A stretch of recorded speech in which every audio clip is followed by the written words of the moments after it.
નમસ્કાર વિદ્યાર્થી મિત્રો, હું શૈલેષ દલસાણીયા હાર્દિક સ્વાગત કરું છું. હવે આપણે સ્ટાન્ડર્ડ 12th કોમર્સમાં સબ્જેક્ટ ઇંગ્લિશમાં unit 8 read 2 haven of freedom આજે આપણે સમજવાના છીએ. ખાસ ધ્યાન રાખજો. હેવન ઓફ ફ્રીડમ છે એના લેખક છે રવિન્દ્રનાથ ટેગોર. રવિન્દ્રનાથ ટેગોર એટલે બહુ મોટું નામ. ઇંગ્લિશ લિટરેચરમાં સૌથી મોટું નામ છે, એમાંય ભારત લેવલે, કે જેણે ભારતમાં ઇંગ્લિશ સાહિત્યમાં સૌથી મોટું યોગદાન આપેલ છે. પોતે ઘણા બધા સાહિત્યો લખેલા છે, નોવેલ, ડ્રામા, પોએટ્રી, બરાબર, અલગ અલગ છે. એને પુસ્તકો પોતાના લખેલા છે.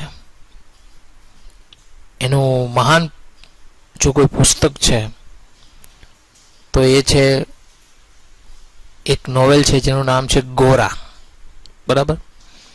એનું એક મહાન નોવેલ છે.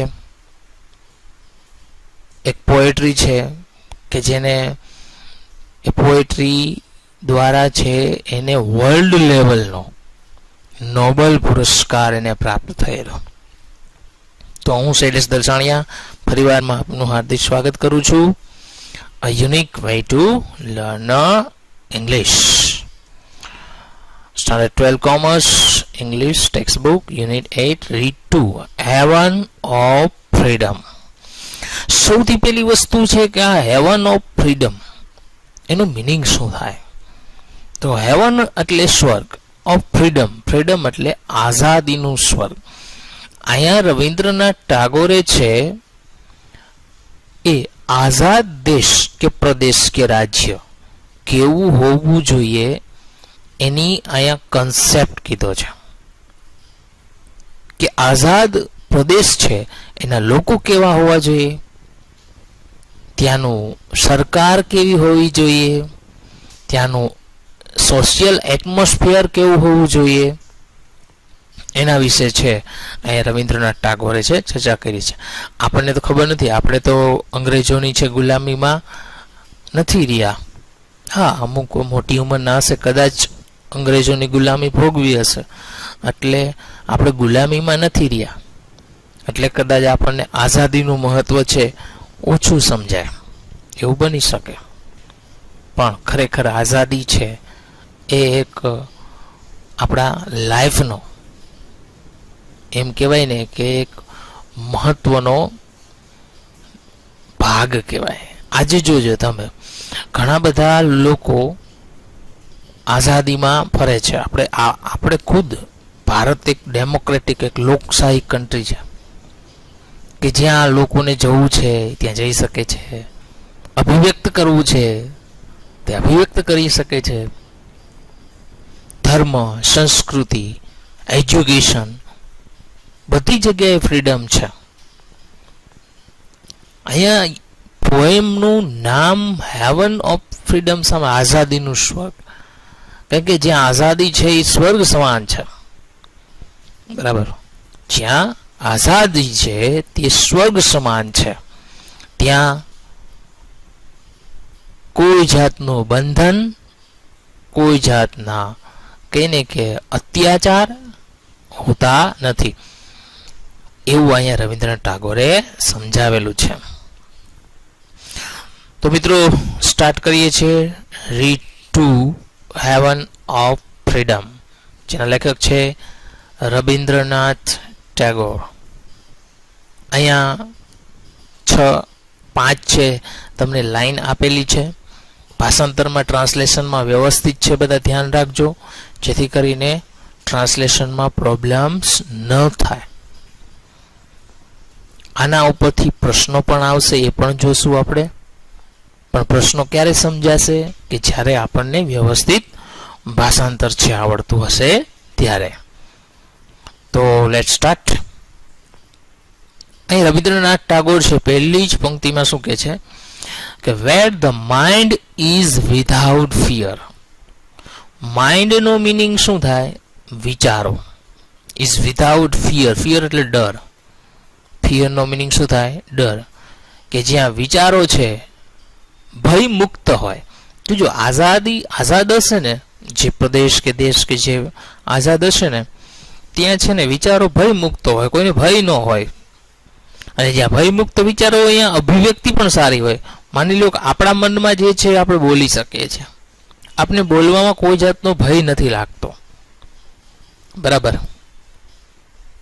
એટલે કે where the mind is without fear, કે જ્યાં વિચારો છે એ ભય વગર ના હોય. And the head is held high. Head એટલે સર, માથો, મસ્તક. And the head is held high. Held high નો મિનિંગ શું થાય? ઊંચું રહેવું, કે જ્યાં સર હંમેશા, મસ્તક હંમેશા ઊંચા રહે. અહીંયા કવિ એવું શા માટે કહે છે કે મસ્તક હંમેશા ઊંચા રહે? કારણ કે આમ ગર્વભેર આપણે ચાલી શકીએ. આપણે ઘણી વાર નથી આપણે આપણી ભાષામાં બોલતા કે નીચું જોવા જેવું થયું.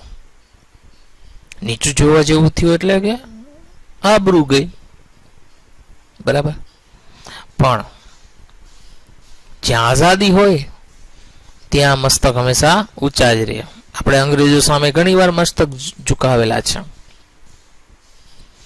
મુગલો આવ્યા, તુર્કીઓ આવ્યા, અંગ્રેજો આવ્યા, એમાં પણ પાછા ફ્રેન્ચો, ડચ લોકો, ઘણા બધા લોકો, પોર્ટુગીઝો આવ્યા, ઘણા બધા લોકો આવ્યા. એની સામે હંમેશા આપણા મસ્તક નીચા જ રહ્યા છે.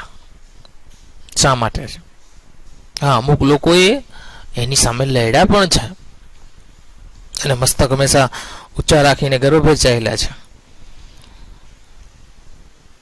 એટલે કહેવાનો અર્થ એ કે જ્યાં આઝાદી હોય ને ત્યાં હંમેશા ગર્વભેર વ્યક્તિ ચાલી શકે. એટલે where the mind is without fear and the head is held high, કે જ્યાં વિચારો ભયમુક્ત હોય અને જ્યાં મસ્તક હંમેશા ઊંચા હોય. વેર નોલેજ ઇઝ ફ્રી, જ્યાં જ્ઞાન છે સ્વતંત્ર છે. આજે જો જ્ઞાન છે બધી જગ્યાએ સ્વતંત્ર છે. ભારત દેશમાં તો 6 થી 14 વર્ષના બાળકોને મફત અને ફરજિયાત શિક્ષણ છે. શા માટે? કારણ કે એક લોકશાહી, એક આઝાદ દેશ છે. અહીંયા કોઈ જાતિ, ધર્મ, સંપ્રદાય કે પંથ ના આધારે વહેંચણી નથી કે ભાઈ ચાલો આ જાતિનો વ્યક્તિ છે તો એનો અલગ એજ્યુકેશન, ફલાણી જાતિનો વ્યક્તિ છે તો એનો અલગ એજ્યુકેશન, એવું નહીં. બધાને સરખું એજ્યુકેશન. એટલે વેર નોલેજ ઇઝ ફ્રી, જ્યાં જ્ઞાન છે સ્વતંત્ર છે. Where the world has not been broken up into fragments. આ પંક્તિમાં ખાસ ધ્યાન રાખજો. વેર ધ વર્લ્ડ, વર્લ્ડ એટલે દુનિયા, has not been broken, broken એટલે વહેંચાયેલી, ભાંગેલી, up in the fragment, fragment એટલે વિભાગ, કે જ્યાં દુનિયા છે જુદા જુદા વિભાગમાં વહેંચાયેલી હોતી નથી by narrow domestic walls. Narrow એટલે સાંકડી, ડોમેસ્ટિક એટલે પ્રાદેશિક, વોલ્સ એટલે દિવાલો, કે જ્યાં દુનિયા નાની પ્રાદેશિક દિવાલોમાં વહેંચાયેલી, જુદા જુદા વિભાગોમાં વહેંચાયેલો હોતી નથી. મીન્સ કે અહીં કવિનો કહેવાનો અર્થ શું છે કે જુદા જુદા વિભાગમાં ન હોય, એક સંપ હોય, સહકાર હોય, એક યુનિટી હોય. જ્યાં આઝાદી હોય ને ત્યાં, તમને ખ્યાલ હોય તો આપણા દેશમાં અંગ્રેજો આવ્યા હશે ત્યારે 562 રજવાડા હતા. સરદાર વલ્લભભાઈ પટેલે એ 562 રજવાડાનું વિલીનીકરણ કર્યું હતું. એને એકજૂટ કર્યા, કારણ કે સરદાર વલ્લભભાઈ પટેલને ખબર હતી કે જે અહીંયા યુનિટી હશે ત્યાં તાકાત, શક્તિ વધી જાય, અને જ્યાં ટુકડા ટુકડા હોય ત્યાં તાકાત અને શક્તિ ઘટી જાય. એટલે જ્યાં આઝાદી હોય ત્યાં ટુકડા ન હોય, સંગઠન હોય, યુનિટી હોય, એકતા હોય, જેને આપણે કહીએ ને. આગળ જોઈએ. વેર વર્ડ્સ એટલે શબ્દો, come out from the depth of truth. Depth એટલે શું થાય? ઊંડાણ. અને ટ્રુથ એટલે સત્ય, કે જ્યાં શબ્દો છે સત્યના ઊંડાણમાંથી આવે છે. મીન્સ કે માણસો સત્ય બોલે. ગુલામી વખતે શું થતું કે લોકો કોઈને ચાપલુસી કરવામાં ખોટું બોલતા, જ્યારે આઝાદીમાં બધા સત્ય બોલે. કારણ કે સત્ય બોલવાનો બધાનો અધિકાર છે એટલે સત્ય બોલી શકે છે. એટલે ફ્રીડમ હોય ત્યાં બોલી શકે, આઝાદી હોય ત્યાં બોલી શકે. બરાબર. હું તમને આનું એક એક્ઝામ્પલ આપું. કોઈ બાળક છે ક્યાંય બહાર રખડવા ગયું હોય, ફ્રીડમ હોય છોકરાને, તો એ એના પપ્પાને આવીને સાચી હકીકત જ કહેશે કે હું અહીંયા ગયો હતો. એ સત્ય બોલશે. પણ જો ફ્રીડમ ન હોય, બીતું હોય છે, તો એ બાળક સાચું નહીં બોલે. શા માટે? કારણ કે એને ફ્રીડમ નથી. એટલે જ્યાં ફ્રીડમ હોય ત્યાં ટ્રુથ પણ હોય. બરાબર. ફરી વાર જો ભાષાંતર કરું છું બધી લાઈનનું. Where the mind is without fear and the head is held high, કે જ્યાં વિચારો છે ભયમુક્ત હોય છે ને મસ્તક હંમેશા ઊંચા હોય છે. વેર નોલેજ ઇઝ ફ્રી, કે જ્યાં જ્ઞાન સ્વતંત્ર છે. Where the world has not been broken up into the fragments by narrow domestic walls, કે જ્યાં સાંકડી પ્રાદેશિક દિવાલોમાં દુનિયા છે જુદા જુદા વિભાગોમાં વહેંચાયેલી હોતી નથી. Where words come out from the depth of truth, કે જ્યાં શબ્દો છે સત્યના ઊંડાણમાંથી આવે છે. હવે આના ઉપરથી મિત્રો આપણે પ્રશ્નો પણ સમજી લઈએ છીએ. પહેલો પ્રશ્ન છે, vote is the effect of narrow domestic walls, કે સાંકડી પ્રાદેશિક દિવાલોની શું અસર છે? તો કે the narrow domestic walls are the division અમંગ the people, કે લોકોમાં ભાગલા પાડે છે બેઝ ઓન ધેર કાસ્ટ, એટલે જ્ઞાતિ, ક્રીડ એટલે પંથ સમુદાય, કલર એટલે કે રંગભેદ, ઓર કલર રિલિજન્સ એટલે રંગભેદ અથવા કલર અથવા રંગો અથવા રિલિજન્સ એટલે ધર્મ, ઓર અધર બેઝલેસ સુપરસ્ટિશન, અથવા તો બીજા અમુક અંધશ્રદ્ધાને આધારે. આ ડોમેસ્ટિક વોલ છે એ લોકોમાં વિભાગ પાડે. કાસ્ટ વાઇઝ છે, ધર્મ વાઇઝ છે, રંગ વાઇઝ પણ હોઈ શકે. ક્વેશ્ચન નંબર 2 જોઈએ. The stanza speaks about the unity of the nation, true or false? તો કે ટ્રુ. આ પંક્તિ છે એ દેશની એકતા માટે છે. Question number 3, what is the meaning of the head is high, કે મસ્તક ઊંચા હોવું એનો અર્થ શું થાય?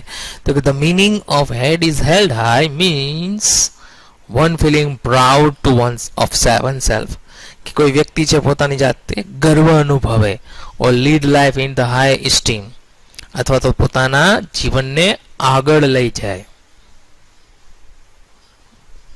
ત્યાર પછીનો પ્રશ્ન છે ચોથો, what message does the last line of the stanza convey,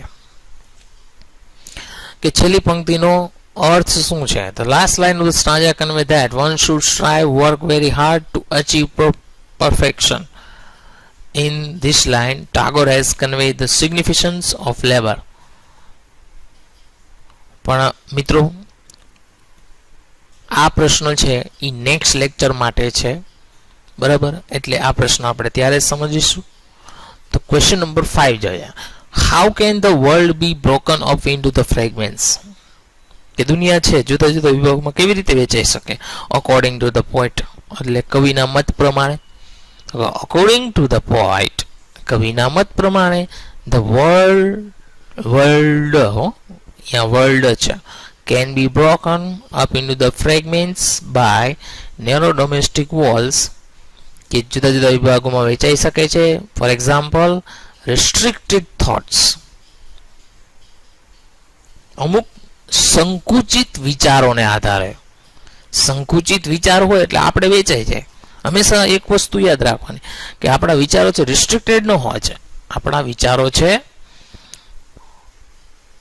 સંપૂર્ણ રીતે આમ કે ને કે કૂવાના દેડકા જેવા નહીં, પણ કૂવાની બહાર પણ વિચારવાનું છે આપણે. બરાબર. તો મિત્રો અહીંયા આપણો લેક્ચર છે પૂર્ણ થાય છે. લેક્ચર જોવા બદલ આપ સૌનો ખૂબ ખૂબ આભાર. પ્રશ્નો છે એ પણ વ્યવસ્થિત છે એ સમજી લેજો, કારણ કે આ પ્રશ્નો છે પરીક્ષામાં પૂછાશે અને આમાંથી પૂછાયેલા પણ છે, એટલે ખાસ ધ્યાન રાખજો. Okay, thank you.